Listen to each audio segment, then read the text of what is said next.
नमस्कार, सत्ता का महासंग्राम देख रहे हैं आप। आपके साथ मैं हूं लावनी विनीत। सत्ता का महासंग्राम बहुत ही दिलचस्प मोड़ पर आ चुका है। तीसरे चरण का चुनाव खत्म होते ही अब इंतजार चौथे चरण का है। ये चौथा चरण कौन किस पर भारी, हर जगह ये चर्चा हो रही है, क्योंकि हर एक राजनीतिक पार्टी की अपनी अपनी जीत के दावे सामने आ रहे हैं। ये चौथा चरण इस लिहाज से भी बहुत विशेष हो जाता है क्योंकि पहली बार ऐसा हो रहा है कि उत्तर प्रदेश के चारों क्षेत्र इस चौथे चरण में शामिल होंगे। पूर्वांचल, पश्चिम उत्तर प्रदेश, अवध और बुंदेलखंड समेत 9 जिलों की 59 सीटों पर चुनाव होना है। ये चुनावी जंग काफी दिलचस्प है।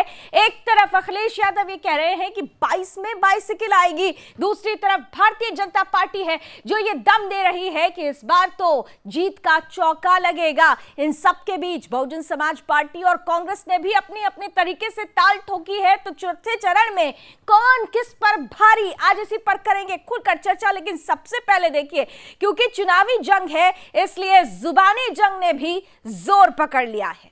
सुनते हैं।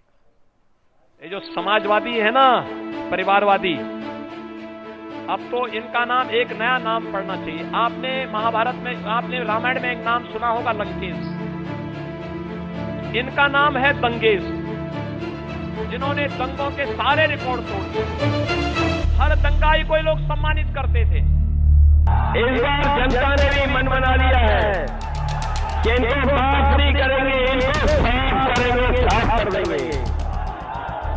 ये करछना के मैदान में जहां हम लोग कार्यक्रम कर रहे हैं, ये करछना का मुद्दा और आसपास की विधानसभाओं का समर्थन बता रहा है कि भारतीय जनता पार्टी को लोगों के चने चबाने पड़ेंगे। समाजवादी पार्टी की सरकार बनेगी। यूपी चुनाव में इस बार भी जीत का चौका लगने वाला है। चौका, एक बार 2014, दूसरी बार 2017, तीसरी बार 2019 और इस बार चौका। ये अखिलेश बाबू है ना, अखिलेश बाबू, ये अच्छे गेंदबाज नहीं है।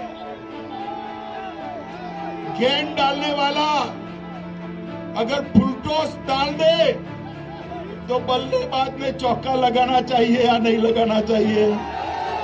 जरा जोर से बोलो, लगाना चाहिए या नहीं लगाना चाहिए? 14 में आपने भाजपा को जिताया ना, 17 में जिताया ना, 19 में जिताया ना, अब 22 में जिताकर बाउंड्री लगाने का काम करो।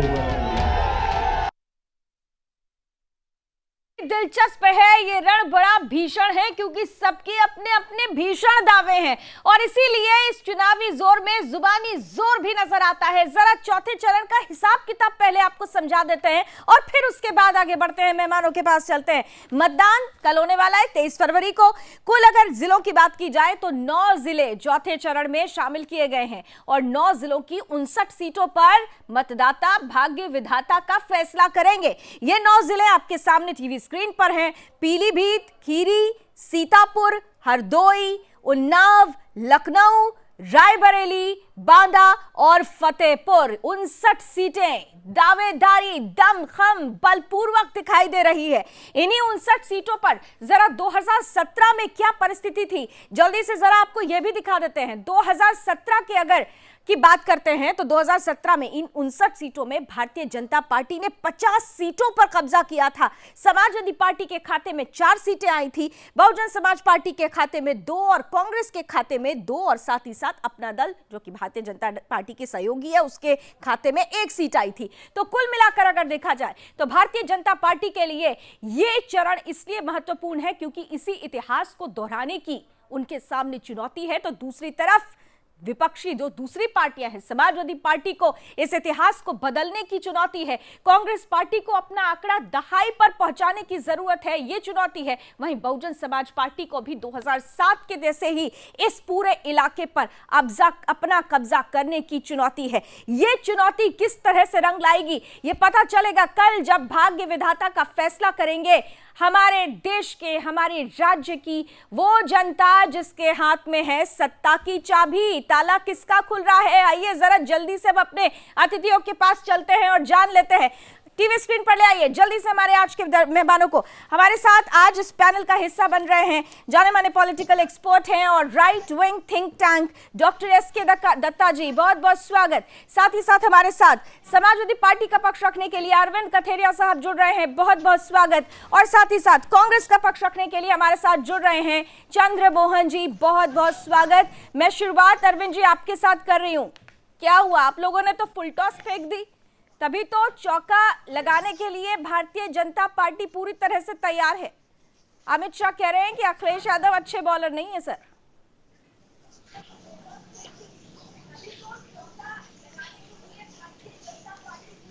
अरविंद कथेरिया जी, मेरा सवाल आपसे ही था।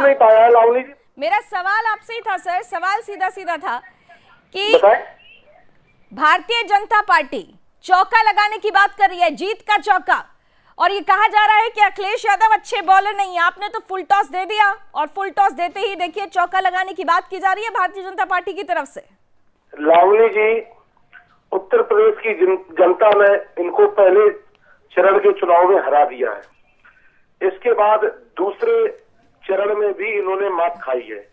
जैसे जैसे हमारे चरण बढ़ रहे हैं और हमारी जनता हमको सपोर्ट कर रही है, उत्तर प्रदेश का यूथ समाजवादी पार्टी माननीय श्री अखिलेश यादव जी के कारवां को आगे बढ़ा रहा है, वैसे वैसे भारतीय जनता पार्टी में घबराहट और दहशत पैदा हो रही है।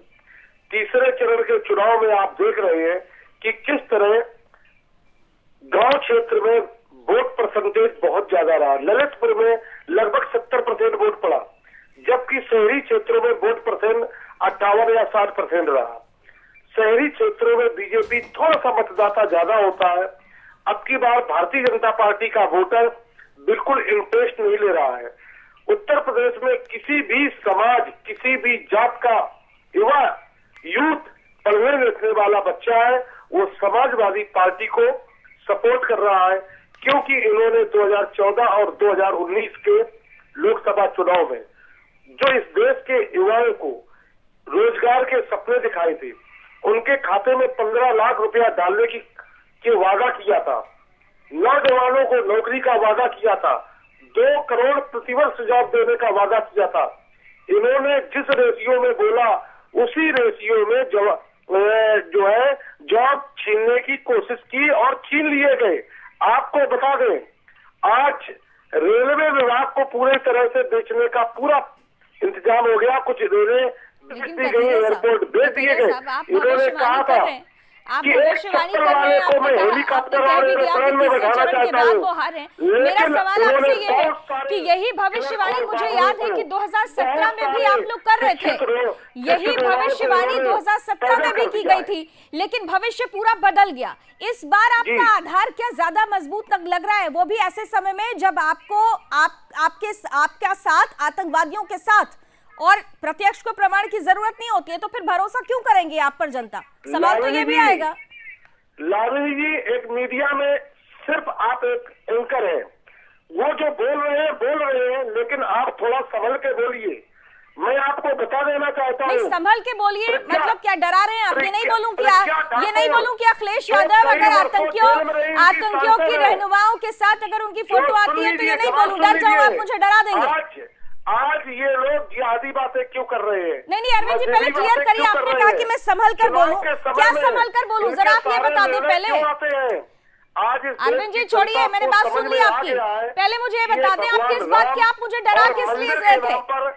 मैं संभल कर क्या बोलूं? ये नहीं बोलूं कि आतंकियों को छुड़वाने के लिए आप लोगों ने पैरवी की थी, ये नहीं बोलूं। ये नहीं बोलूं कि जो दंगाई हैं वो आपकी लिस्ट में हैं, उनके बलबूते आप राज्य को उत्तर प्रदेश को उत्तर प्रदेश बनाने वाले, ये नहीं बोलूं। देश के माननीय प्रधानमंत्री जी पाकिस्तान जाके उनके माता जी तो पाकिस्तान की पैरवी तो आप लोग भी करते हैं, जिन्ना की बात तो आप भी करते हैं, और ये सवाल कर रही हूँ तो कह रही हूँ कि जरा संभल कर बोलो। मतलब आप यहीं पर बैठ के डरा रहे हैं, आपने दिखा दिया। डॉक्टर दत्ता, भारतीय जनता पार्टी के देखिए नेताओं को उनकी ये फील्ड गंदी तैयार है, बातें कहाँ वो से फुल सीखने टॉस को फेंक मिलती रहे हैं, है? लेकिन फील्ड वो आज तैयार बताइए, कर रहे हैं और फील्ड उन्होंने क्या आदरणीय तैयार मोदी की जी ने है बोला ये भी आपने कि देखी साइकिल के है। द्वारा डॉक्टर बम दत्ता, खोला गया। इस देश की डॉक्टर 25 लाख दत्ता, बच्चियां, तो फिर मैं बोलूंगा। करोड़ में कम से कम 12 करोड़ छात्र ऐसे कौवा अरविंद की जी, तरह चिल्लाएंगे तो बोल नहीं अरविंद जी, सकता हूँ ना। आपने इतनी बातें बोली लेकिन मेरी बात नहीं सुनी, क्योंकि आपको पता है कि मैं जो सवाल कर रही हूँ उसका जवाब आपके पास नहीं है। जो सवाल मैंने किया उसका जवाब आपके पास नहीं था। डॉक्टर दत्ता, डॉक्टर इस दत्ता, महाशय का आ रही हूँ, अब आ रही हूँ, कीजिए ना। अंदर जी आ रही हूँ, थोड़ा पेशेंस रखिए, आ रही हूँ मैं आपके पास। इस महाशय का फीडर डाउन कीजिए, नहीं तो मेंढक की तरह कौवे की तरह डॉक्टर करते रहेंगे ये। दत्ता, ठीक है कथेरिया साहब, ओके कथेरिया साहब, आ रही हूँ, आऊंगी, फिर आऊंगी, दोबारा राउंड में आपके पास आऊंगी। डॉक्टर दत्ता, फील्ड उन्होंने तैयार कर दिया, आप किस आधार पर ये कहा जा रहा है बीजेपी की तरफ से कि चौका लगेगा? मीडिया को धमकी देना और मीडिया को कहीं ना कहीं पे धमकाना, ये तो समाजवादी पार्टी का खानदानी रीति है और खानदानी संस्कार है।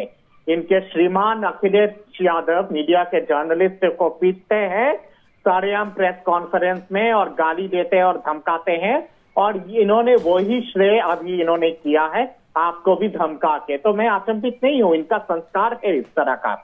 अब महत्वपूर्ण बात यहाँ पे ये आती है कि आखिर ये लोग इतना बौखला क्यों गए हैं। समाजवादी पार्टी जो है, समाजवादी पार्टी भविष्य वक्ता भी है, तालिबान वक्ता भी है, जिन्ना वक्ता भी है। यही तो इन लोगों की उपलब्धि है। उपलब्धि में क्या देंगे? अगर चुनाव जीतेंगे, जेल से ये लोग असेंबली चलाएंगे। इनके आधा से ज्यादा प्रत्याशी जो है वो जेल के अंदर है, तो असेंबली को यानी कि लखनऊ के असेंबली को जेल के अंदर ले आएंगे और वहां से ही कार्यकाल चलाएंगे। दूसरी बात यहाँ पे ये आती है कि आतंकवादियों का साठगांठ और जितने सारे क्रिमिनल एलिमेंट गुंडाओं के साठगांठ अगर किसी पार्टी का अगर है और किसी पार्टी ने भारत में अगर श्रेय लेके रखा है तो वो सपा है, और जग जाहिर है, सारे हर बार खुलासा हुआ है इस चीज का। जवाब देंगे आप लोग आमने सामने। उपलब्धि में क्या देंगे ये लोग? उपलब्धि में उन्नाव का आश्रम देंगे अगर चुनाव जीतेंगे। उपलब्धि में लड़कों से गलती होती है माफ कर दो, ये देंगे उपलब्धि में। उपलब्धि में मुजफ्फरनगर देंगे, उपलब्धि में शादी देंगे, उपलब्धि में हमारे देश का संविधान कहता है कि 14 वर्ष के उपलब्धि में बिरयानी आतंकवादियों को खिलाएंगे, उपलब्धि में तालिबान का गुणगान गाएंगे, तालिबान का कीर्तन करेंगे, हरिनाम जपेंगे तालिबान का। उपलब्धियों में जिन्ना का मजाक को जाके चूमेंगे। उपलब्धियों में तो इनका यही सब है। सारे कुशासन, भ्रष्टाचार, बेरोजगारी और महिलाओं के ऊपर उत्पीड़न। अगर किसी सरकार ने सार्वजनिक सेवा की है तो वो सपा की सरकार है। ट्रैक रिकॉर्ड जाके देखिए, इतना गंदा जाहिल गलत ट्रैक रिकॉर्ड रहा है आप लोगों का। आप लोग गुंडागर्दी के सिवा, गवर्नेंस के सिवा, जन्नातगिरी के सिवा कुछ नहीं किए हैं 5 साल तक। क्या उपलब्धि रही है? लूट खसोट के सिवा कुछ के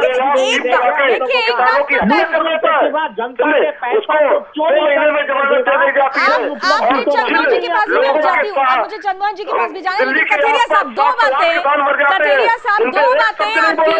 दो बातें अब दोबारा होंगी आपके पास, जरा सोच के रखिएगा। आपने कहा दलितों की बेटी का उन्नाव का जिक्र बार बार आ जाता है। उन्नाव पर आप लोग चुप क्यों हो जाते हैं? उन्नाव पर आप लोग चुप क्यों हो जाते हैं? सेना के पराक्रम पर सवाल जब खड़ा हुआ था तो उसमें आप भी नंबर 1 पर पहुंचे हुए थे ये पूछने के लिए कि सबूत दीजिए। इस पर आप चुप क्यों हो जाते हैं?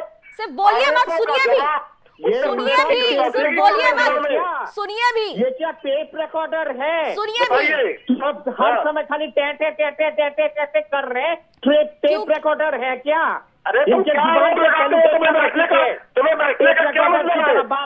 तुम्हारे विकास में बात नहीं करते हो। जिन गौ माता को तुम कहते हो मर रही है की तरह, आप क्या बात करते हैं? आप विकास में क्यों नहीं बात करते हो?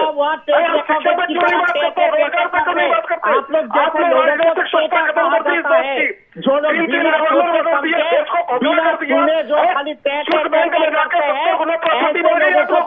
कहा जाता है, तोता हो आप लोग। इतना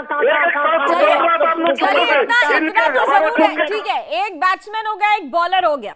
कांग्रेस कहाँ स्टैंड कर रही है? चंद्रमोहन जी के पास आएंगे और चंद्रमोहन जी का भी जवाब लेंगे, क्योंकि कांग्रेस के सामने चुनौती है दहाई पर पहुंचने की। क्या ऐसी परिस्थिति बन रही है? एक छोटा सा ब्रेक के बाद सीधे चंद्रमोहन जी के पास चलते हैं।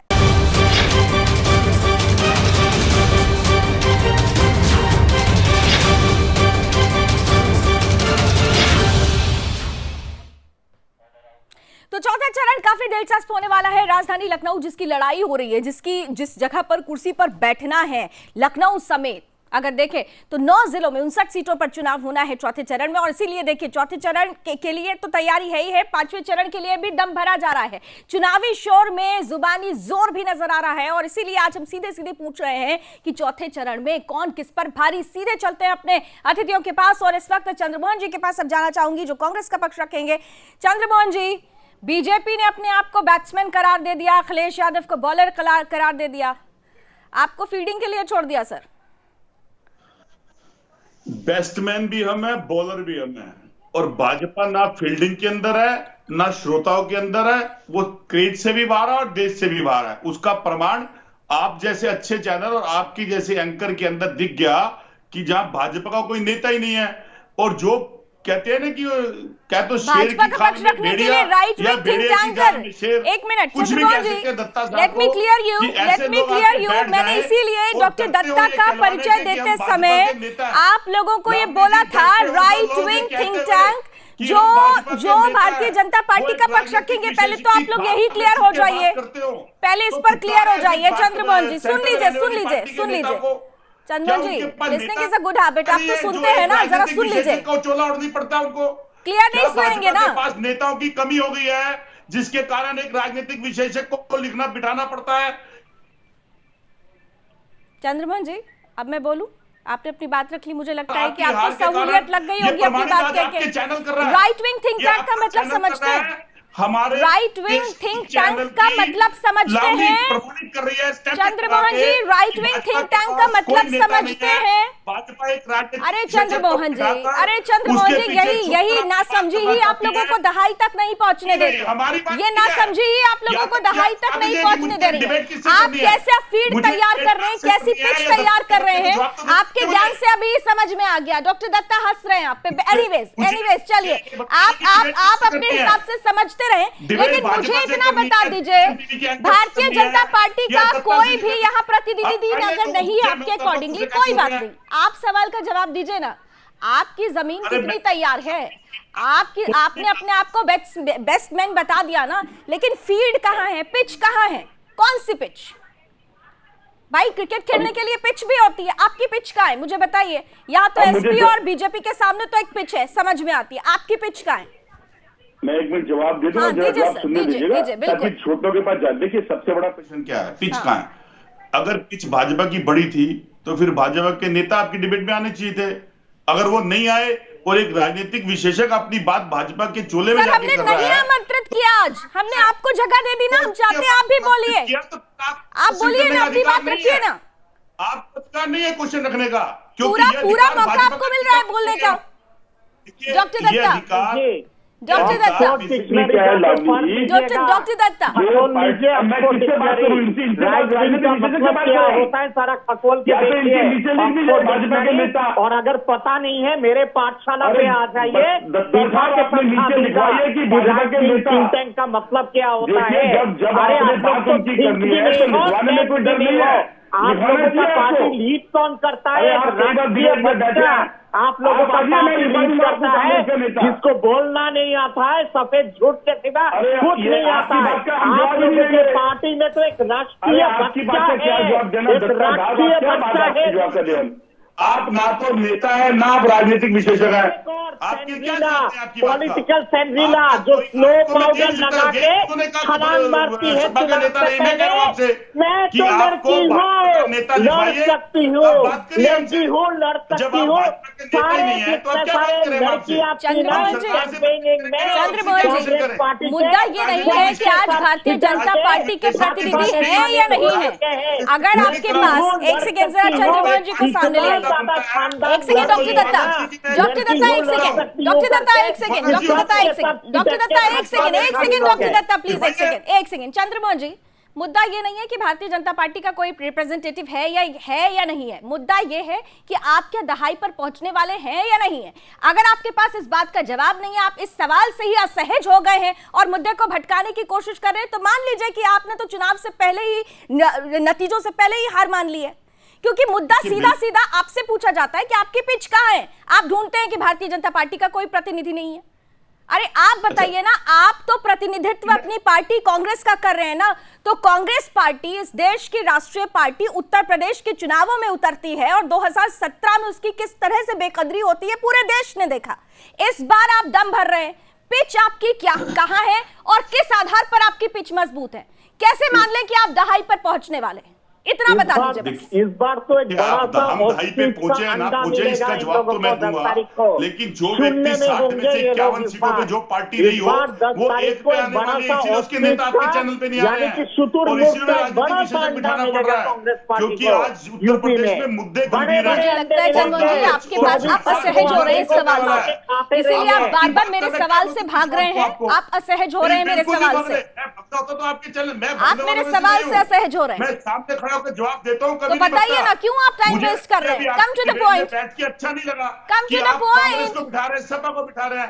अरे जिसके साथ टक्कर है उसे बिठाइए ना। अरे कम टू द पॉइंट ना, मतलब समाजवादी पार्टी आपकी चुनौती नहीं है। Okay, thank you so much, आपने एक बात और क्लियर कर दी। ठीक है, चलिए चलिए चलिए, ठीक है। मैंने पहले भी कहा था, आज तो मुझे कुछ बोलना ही नहीं पड़ रहा है। यानी समाजवादी पार्टी और कांग्रेस का गठबंधन तय है। आपको 2 सीट आए, 1 सीट आए, कुछ नहीं, आपको समाजवादी पार्टी के साथ जाना है। यानी ये सिर्फ दिखावे के लिए कि अभी अलग अलग बाद में जुड़ जाएंगे, क्योंकि चुनौती आप समाजवादी पार्टी को नहीं मानते ना, भारतीय जनता पार्टी को ही मान रहे। बैठे तो हैं आप, अगर समाजवादी पार्टी को भी अपना विपक्षी पार्टी मांग रहे हैं तो बैठे तो हैं अरविंद कथेरिया। आप खाली बीजेपी को ही क्यों देख रहे हैं? क्यों नहीं समाजवादी पार्टी को देख रहे हैं आप? 49,000 क्राइम हो, आज भारतीय 30,000 जनता पार्टी का बच्चे उत्तर प्रवक्ता प्रदेश से नहीं है। लापता आपने हो, पिछले 8.5 से ज्यादा आंकड़ों अरे अरविंद जी, मान लिया अभी जो बात कांग्रेस चंद्रमोहन जी कह रहे थे, आपने पकड़ लिया वो बात, आपने वो बात पकड़ लिया। अभी थोड़ी देर पहले तक तो ये बातें आपके ध्यान में नहीं थी। चंद्रमोहन जी ने बोल दिया, आपने वो बात पकड़ ली। गरीब जनता के दिलों को नहीं खरीद पाओगे। किससे बात करना चाहते हैं? आपने उनके साथ धोखा किया है। 69,000 वैकेंसी में 18,971 आप ओबीसी खा गए, 4,000 वैकेंसी दलितों में खा गए। आपके मंदिर में पूजा होती है, आप माननीय कल्याण सिंह के परिवार का कोई नहीं जाता है। राष्ट्रपति महोदय दलित होते हैं, एक बार उनको बुला लेते हैं। जब चुनाव आता है तो दलितों से वोट मांगते हैं, ओबीसी से वोट मांगते हैं, लेकिन जब मंदिर में पूजा होती है तो दलितों और ओबीसी को बाहर कर देते हैं। केशव प्रसाद मौर्य जी, ये सब आपके आदर्श थे, आप उनको बुला लेते हैं। उनके नाम पर चुनाव लड़ा गया उत्तर प्रदेश में। क्या उनका हक नहीं था कि मंदिर की पूजा में वो भी शिरकत करते? आपके चेहरे को, आपका चेहरा बेनकाब हो चुका है। उत्तर प्रदेश का यूथ आपसे जवाब मांग रहा है, सामाजिक न्याय चाहता है और इस देश में अब सामाजिक न्याय सामाजिक न्याय मांगता है। सामाजिक न्याय में सामाजिक सुरक्षा भी आती है ना कथेरिया जी। युवा सुरक्षित रहेगा तो वो न्याय की तरफ आगे बढ़ेगा, सामाजिक समरसता वहां दिखाई देगी। कितना सुरक्षित थे आपके राज्य में, ये भी तो युवा ने देखा था। महिलाओं को ये सुरक्षा दे पाए हैं, छात्रों को तो उन्नाव की बात कर लेते हैं ना सर, उन्नाव की भी बात करते हैं ना। खोला है क्या विद्यालय के डॉक्टर दत्ता है क्या हमारे साथ अभी? आशीष सैनी के अच्छा, एक आखिरी सवाल कठेरिया जी, कांग्रेस पार्टी आपके सामने चुनौती है या नहीं, ये बताइए पहले। मेरे सामने, अरे ये हार चुके हैं, ये बहुत बुरी तरह है। इनके पास अब कुछ नहीं बचा है। कौन? देश की जनता, उत्तर प्रदेश की जनता ने किसकी बात कर रहे हैं? आपने कांग्रेस पार्टी की बात कर रही हूँ मैं, कांग्रेस पार्टी की बात कर रही हूँ। देश की जनता मदद कर रही है। अरे कांग्रेस पार्टी की बात कर रही हूँ मैं, सुन रहे हैं ना आप, या नजरअंदाज कर रहे हैं? सुनकर भी हम सुना कर रहे हैं। बड़ी तादाद में मदद कर रहे हैं, मैं आपको बता दूं। इन्होंने जो चंद्रमोहन जी, आरक्षण दिया था आपके लिए समाजवादी पार्टी चुनौती है या नहीं, आप ही बता दीजिए। कथेरिया जी ने तो दे दिया अपना जवाब। देखिए, हमारे लिए वो कथेरिया जी। पार्टी जो भी, चंद्रमोहन जी। हमारे लिए वो सब पार्टी चुनौती है जिसने उत्तर प्रदेश के अंदर लूट मचाई है, जिसने उत्तर प्रदेश के अंदर महिलाओं के साथ अत्याचार करा है, जिसने उत्तर प्रदेश के बेरोजगार को रोजगार नहीं दिया, जिन्होंने किसानों के पैसे नहीं दिए और जिन्होंने बुनकर व्यापारियों के व्यापार को खत्म करा। हमारी वो राजनीतिक पार्टी हमारी चैलेंज है और हम उसके अगेंस्ट में चुनाव लड़ रहे हैं और वो अपने मुद्दों पे राजनीतिक लड़ रहे पार्टी कह तो दिया, लेकिन आपने भी समाजवादी पार्टी का नाम नहीं लिया है। ठीक है, इतना तो तय है, इतना तो तय है। ये जो चौथा चरण, थैंक यू सो मच, समय की कुछ सीमाएं, आप सभी का बहुत बहुत धन्यवाद, आपने अपनी अपनी राय रखी, लेकिन इतना जरूरी है, जो चौथा चरण है वो बहुत ज्यादा रोचक हो रहा है, बहुत दिलचस्प हो रहा है। देखिए, अभी अभी आपने देखा कि किस तरीके से मुद्दों की बात होती है, गठबंधन की बात होती है, कई बार प्रवक्ता खुद कंफ्यूज हो जाते हैं कि हमें समाजवादी पार्टी की बुराई करनी है या नहीं करनी है, कांग्रेस उधर कंफ्यूज हो जाती है कि हमें समाजवादियों की बुराई करनी है या नहीं करनी है।